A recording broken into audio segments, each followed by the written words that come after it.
guys, welcome back to my channel, Katya Karat, and this is my podcast, Overthink Everything with Katya Karat, and this is a new episode, and I'm so happy to be back, and also, I don't even know if the microphone is recording, I don't even know. The technology is not my biggest strength, and it's not gonna get any time better.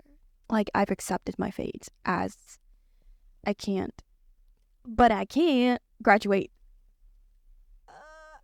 Guys, I have defended my diploma literally yesterday, and this is a gum. This is a jelly.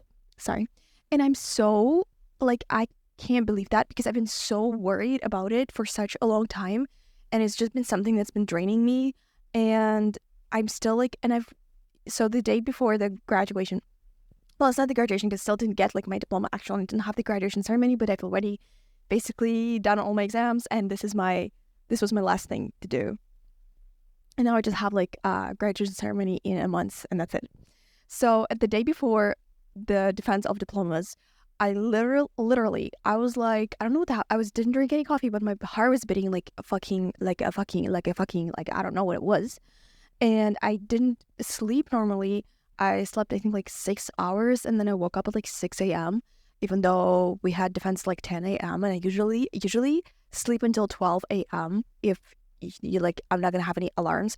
And so I woke up and I was watching videos about chappell roan the entire time before my defense, which, by the way, I'm actually obsessed with her, and I don't know, something is happening, right? Because she's this new uprising star, and everybody's talking about her, and she keeps just getting better and better, and huger and huger.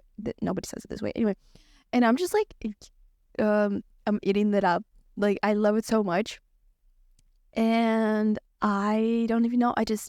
She's so inspiring because she literally came out, she worked on her career for 10 years since she was a teenager. And then finally it paid off. It pays off. And it's just it's a snowball of events. And now she is becoming huge. And under every single video with her, I see something oh, people are going to talk about her as Lady Gaga, as Freddie Mercury. She's going to be the next pop star of the century. And I'm just sometimes I read these comments and you guys are obviously exaggerating. We can't say this right now. But sometimes I'm yeah. And she should get it because she deserves it. I don't know, she's so cool. And I've read a little bit about her. Okay, not a little bit. I literally read every single interview with her and watched interviews. And she says, talks a lot about the fact that she literally had to go through so many ups and downs in her journey, but then also the fact that she kind of everything she does is extremely, so she calls her style as tacky, which basically, I don't know what that means, but it means something that is extremely cheap and doesn't look luxurious, but then it's kind of an anti-fashion, anti-style. You're just I'm gonna mix these things that don't look good together, but I'm gonna make it fashion. And or was it camp? I'm so confused. She constantly describes her style as camp and tacky, but I think camp is more of related to gay culture and things like this. But anyway, I just think that it's so interesting how she has this concept for herself and her project, because she says that chappell roan is a project and it's not her actual name, it's a stage name, and it's an artist name. And the way she puts it all together, to me, is just it's so beautiful, because the reason I think why she's blowing up right now, and it's not that just she's blowing up and then it goes down, it's going to grow because she has an idea for her art, for her project, and it's a very specific idea. And to me, that's just so beautiful.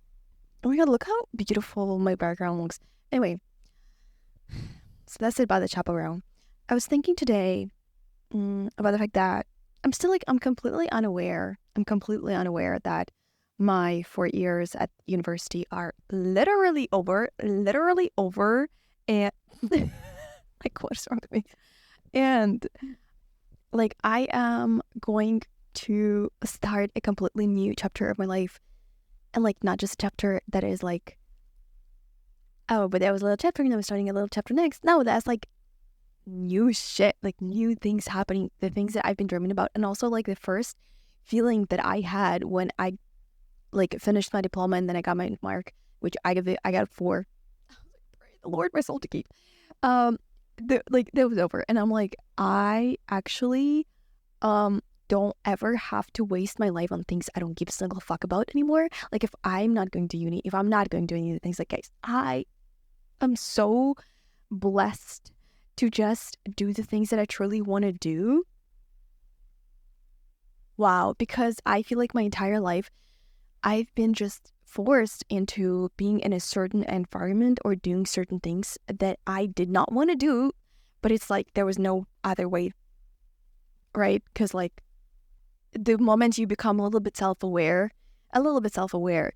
you're like, you go to school and you're like, what the fuck, bro, let me breathe. And then you go to school and the school sucks big time.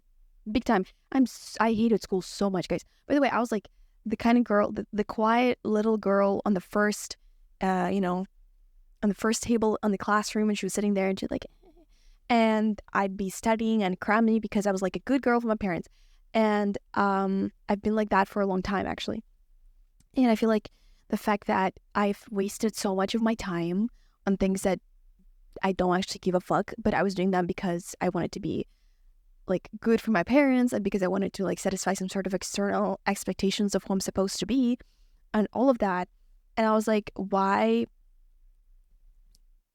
would I ever do that again if I can just never do that again? And that thought of like complete freedom, and because I don't know, guys, I was like, might as well fuck around and never do anything shitty to myself anymore. I just realized, like, I feel like a lot of my self-sabotage and a lot of like bad errors in my life came from the fact that I literally like wasted so much of my time on doing things that I fucking hate and nobody gives a fuck about them. Like, but there was no escape, right? There was no escape. Like, of course, I could not waste my time so much on studying things that I don't give a fuck about when I was at school or when I was in uni, but I feel like it was my escape, really, in a lot of ways, because I didn't have anything else that I was doing, because I didn't believe in myself and I didn't do anything that I actually wanted to do. And what I actually wanted to do was create art and all of that. But I didn't do that. I didn't ever open up about that or anything like this because I thought that I was shitty and that I should never tell anyone about the fact that I am creating something or that I'm doing something like this. And that really stemmed from the fact that, well, it really, like, I just realized how much of my life I spent doing things that my parents wanted me to do. And it's like, that is so basic, right? Like, this is it. But I just, I think, you know, when you live in a toxic household, you're not always aware of that. But then you always want to get out of that place. And then you get out of that place and it's like you want it back because you actually got so accustomed to being in this constant chaos that it just feels you cannot belong anywhere else because your head is a mess and your heart is a mess, and you can't just like go, like, it's not like you go out of the toxic household and you are immediately healthy or immediately like, that's it, I'm doing great, guys, everything's fine, I'm gonna make healthy friendships and healthy connections and all of that. That's not gonna happen. At least that's not what happened with me. And so I remember my first year when I was studying uni actually was COVID. So I came back to my parents' house and I lived there again for a year. Even though I remember when I was leaving for the first time, I was like, I'm so fucking happy that I'm out of that place. Like, I'm so happy that I never have to spend a day there again. But then literally 2 months later, I came back because COVID and everything got closed. But then also I kind of wanted to come back because after living 2 months, for 2 months, the first year of my uni in the dorm, which sucked because this dorm that I have right now, we only got it after, I think, on our second year. And when I was entering my college, I thought we were going to stay here, but actually we did not. And my first year literally sucked ass. Like, it was so awful. My roommate, I kid you not, she was literally moaning at night. Like, she was moaning at night.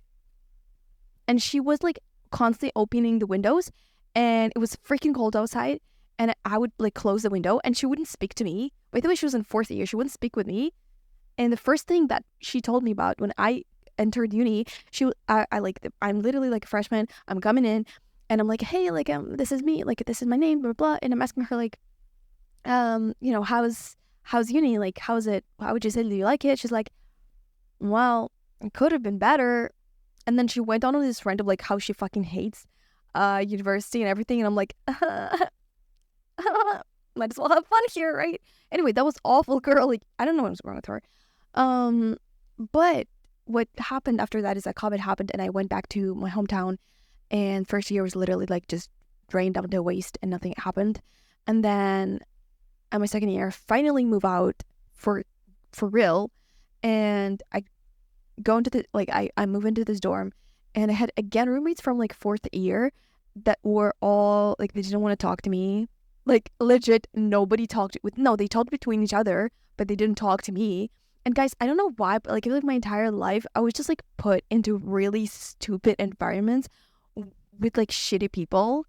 Like, and it's really like, looking back, now that I'm healthy and I feel good, looking back, you might say, oh, you were like isolated, you were not socializing, you weren't putting effort into trying to make a connection or something like this. Like, no, guys, I was legit normal, healthy human being, but for something, I feel like I had some toxicity, from all of the years before that really led to me trying. Like, the thing is, like, a healthy person, when they try to make a connection with someone and they don't get a response back, they're just gonna like abandon that idea. They're just like, oh, okay, fuck you, like, never gonna talk to you again. Like, you don't want to be my friend, it's fine, I'm gonna go talk to a normal person, human being who wants to be my friend, right?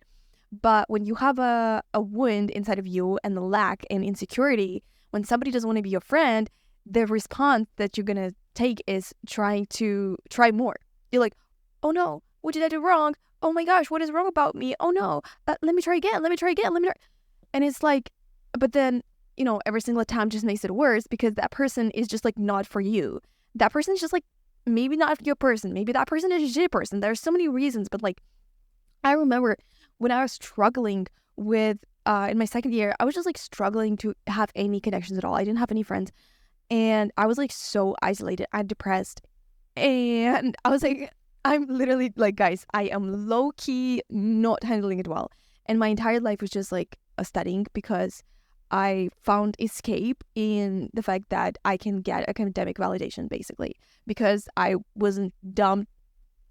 So I could just like put all of my energy. But really, like, guys, I don't even think that I'm that smart. The thing is, like, when you're literally 99% of your time is studying, like, obviously you're gonna get good marks, because you don't have a life outside of your university. You don't have friends, you don't have hobbies, you don't act on anything, you don't have anything going on. Why would you get bad marks when it's all you do, right?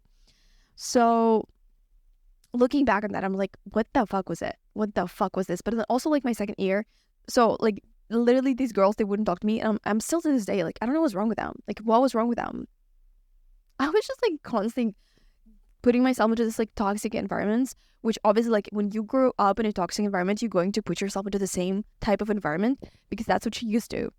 And also saw this quote somewhere where it's like, when home never felt like home, you aren't going to feel like home anywhere, because home is literally like pain for you. And I feel like for a long time, I think it happened around the second year, when I really tried to maintain some sort of connection, and like, my only like people who I would talk to on a regular basis was literally my parents and my brother.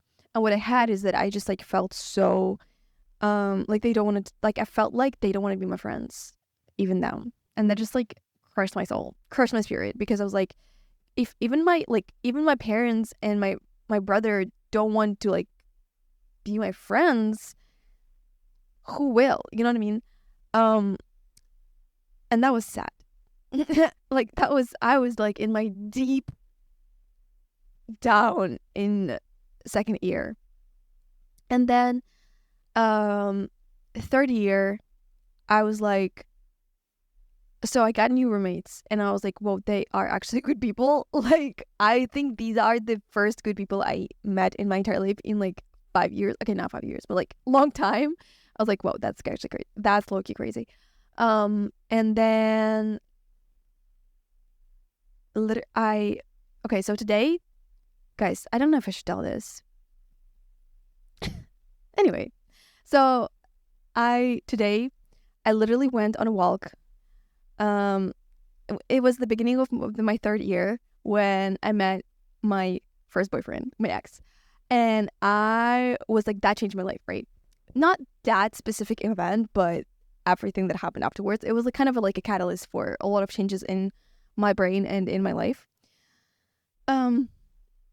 But today I was in the city and I went on a walk along the path of the first like walk that we have ever had together. Like the first time we met and we went on a walk, and it was during summer. It was literally around this time, I think, or maybe it was July, like either June, July, I don't remember. But basically we went on a walk and I like went along this path and just like remembered what we were talking about, and I was like, I don't know, like he lied to me about so many things. Like, why would he do that? Like, I actually still don't know. Oh, anyway, so that was happened in my third year, and then obviously it ended, and I was like, okay, I'm gonna fucking kill myself right now. Like, time has come, but not so fast, girl. Anyway, and then I remember that that was around this time when I really stopped relying on my parents, because literally just like I had no friends before, and then like my roommates became kind of like my friends, and then there was this like relationship that I had, and after that was over, I was like, okay, well, what now? And I feel like what happened with me is that I have really felt this sort of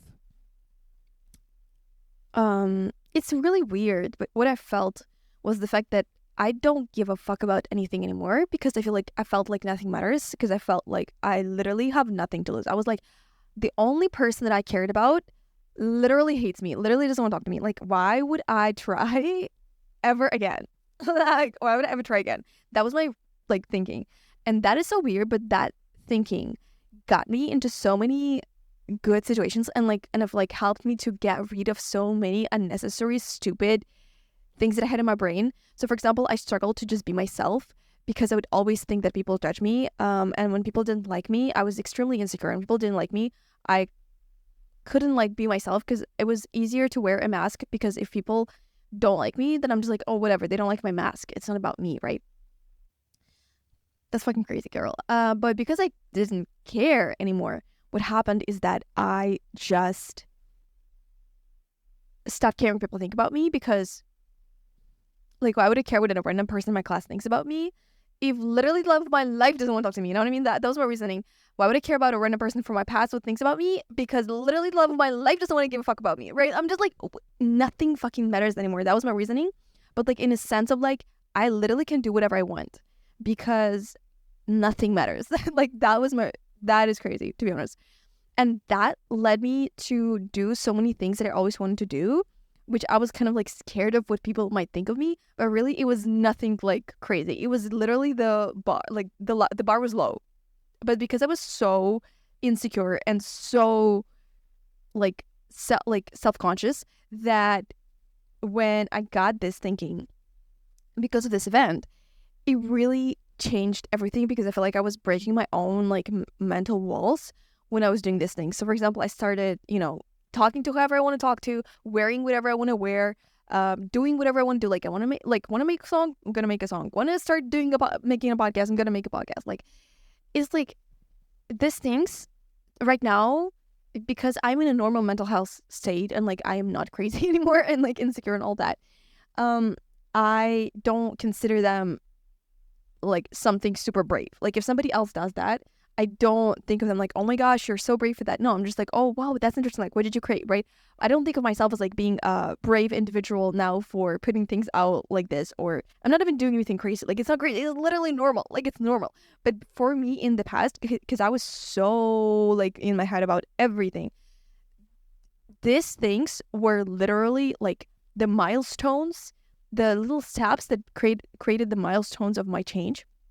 as a person, and especially my mental health state and everything, because I started believing in myself. And I feel like the first thing that really changed is, I remember, so I was in the middle of third year when I had my health issues, and I ended up in a hospital, and I was in a hospital for like a month, and it was like one of the worst times in my life. And I was sitting there, and I was just like, I felt like shit. I mean, my health was in shambles. I was really not feeling it, like not feeling it. I didn't like how, like, anything about myself at this point. And I just thought, if there is anything that would convince me to stay alive, what would it be? Like, it's not that I want to end it, but like, if there was something, if I could actually do that, what would convince me to not do it? And it was music. I was like, well, I fucking love music. I should at least try. And if it don't make it, then might as well just end it. Like, it was my reasoning, guys. I'm not kidding. And the fact that I started this whole thing and journey changed everything. And even if I don't make it as an artist, even if I don't make it as whatever, like, I would never consider things that I was considering back in the days. And so that was like around my third year when I started socializing more, because I just like felt so unwell with myself, because I was just constantly crying, and I think I had no personality for a year straight, guys. I had no personality.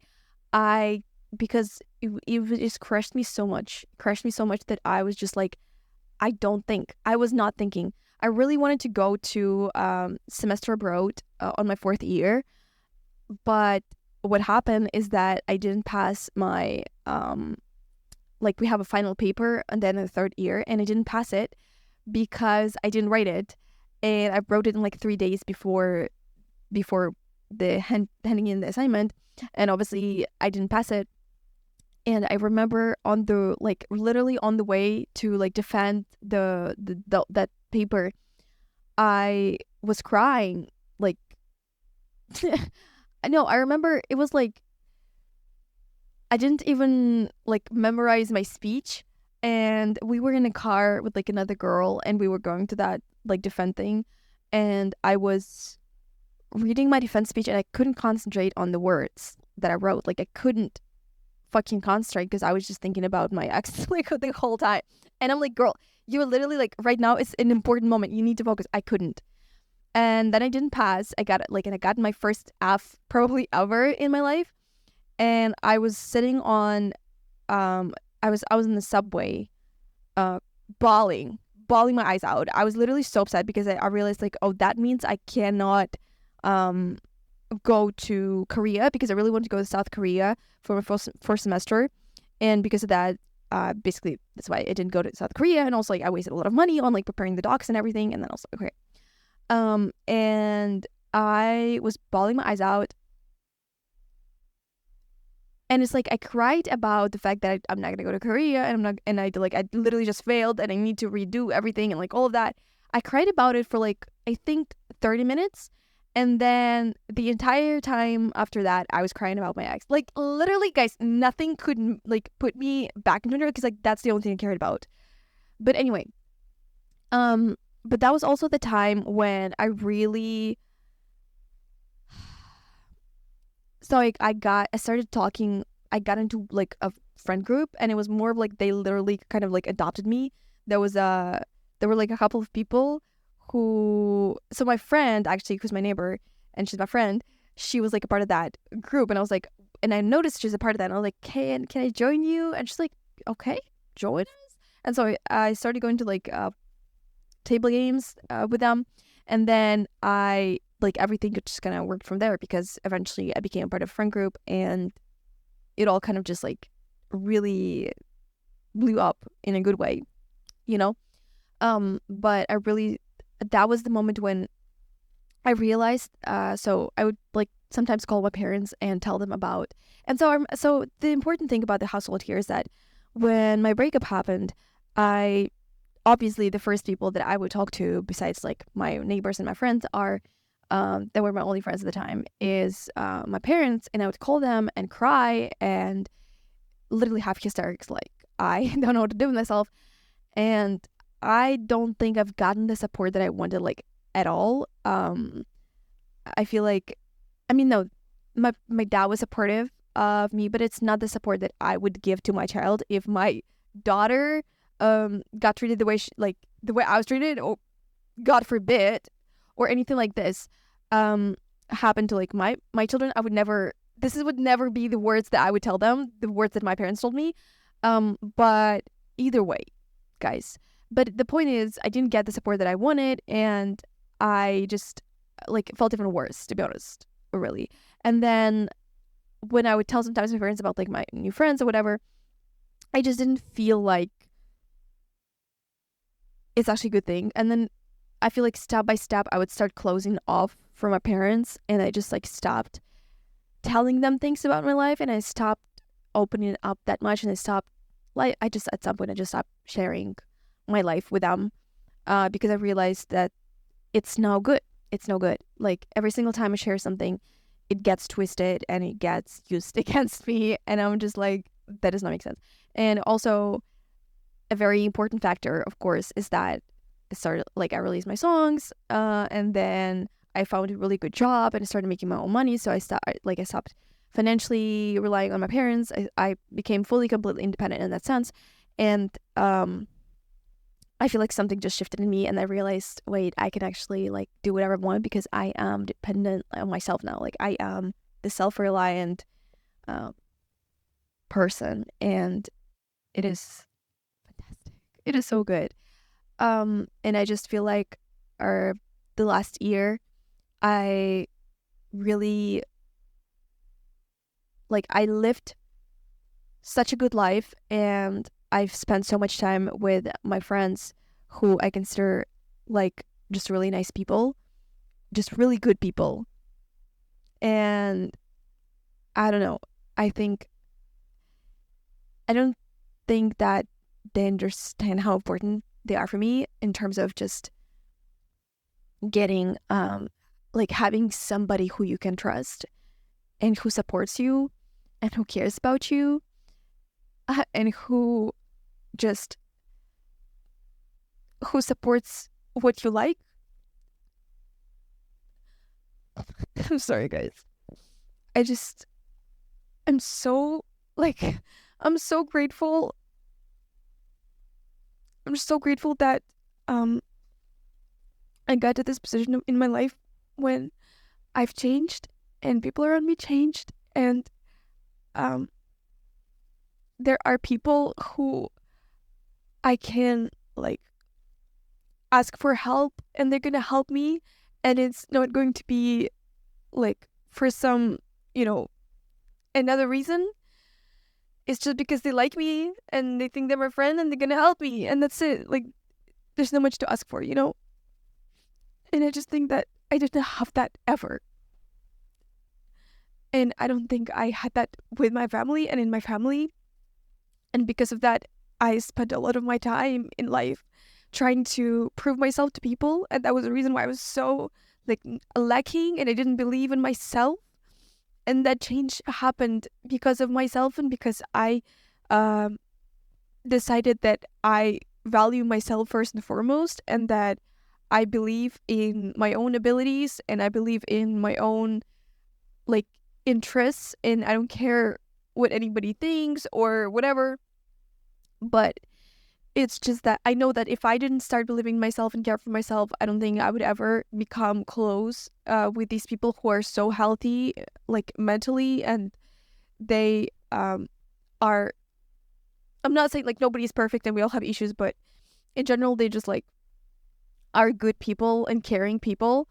And I just think a lot of, I feel I feel so bad for someone who is in the same position that I was in. And I think you're really lucky if you were born in a household where you are valued, and not just as a kid, but also as a person, and where your interests are not something that just exists and let it be, but you still need to do what we tell you, but rather it's something that is actually cared for, And I'm not even going to talk about like any physical abuse or whatever, because that is completely unacceptable. But unfortunately, not every person on this planet had a privilege to grow up in this sort of families. And it especially breaks my heart when I see children, like little children, with parents who are just like completely neglectful of them, or who aren't even willing to listen to their child. And I just know that these people are either going to become angry at the world when they grow up, or they're gonna have to go through a lot of work to become better people and healthy, and be mentally just in tune with yourself. And it's taken me a long time to come here to this position when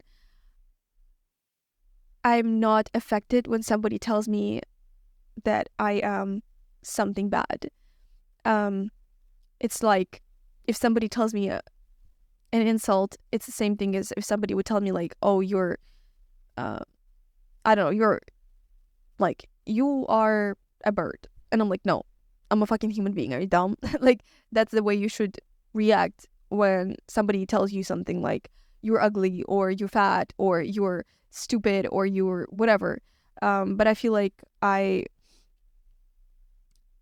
always felt that need to prove to somebody that I'm not what they think about me. And it's taken me such a long time to come to terms with the fact that the only person whose opinion I should listen to is me, and that's it. And if people, and I feel like I've wasted so much of my energy and time on trying to help, or, be a good person for people that didn't fucking deserve it. And well, I don't regret that, because it's just not a problem anymore, because I'm finally like in a good place mentally and physically and in every fucking way. And I just think that not for a lot of people, like studying in university is a like a complete change of who they are, or something like this is just like a chapter of the life. But for me, it was certainly something that has completely, like, not because of the university, but during the time here, I've experienced so many different versions of myself, and I've grown up so much, and I have like literally built the confidence and the self-reliance and belief in myself that I never had. Like, I never had it. And it's just unbelievable to me that it finally happened after all of this time. And I just wish that, if you are struggling right now, that you believe that you will get better eventually. And it's just gonna take a lot of time probably, but it'll happen. Yeah. I think it's time to finish this episode. I'm sorry about crying. I'm just like so happy that this entire thing is over, but then also like the fact that I'm finishing this chapter of my life with some sort of, not even some sort of, like a complete change of character. And like the fact that I saved my vulnerability and my, open-heartedness and kindness and everything, despite everything that happened to me and despite everything that I've been through. I just think that it's it's truly strength, and it's truly amazing. Okay, bye.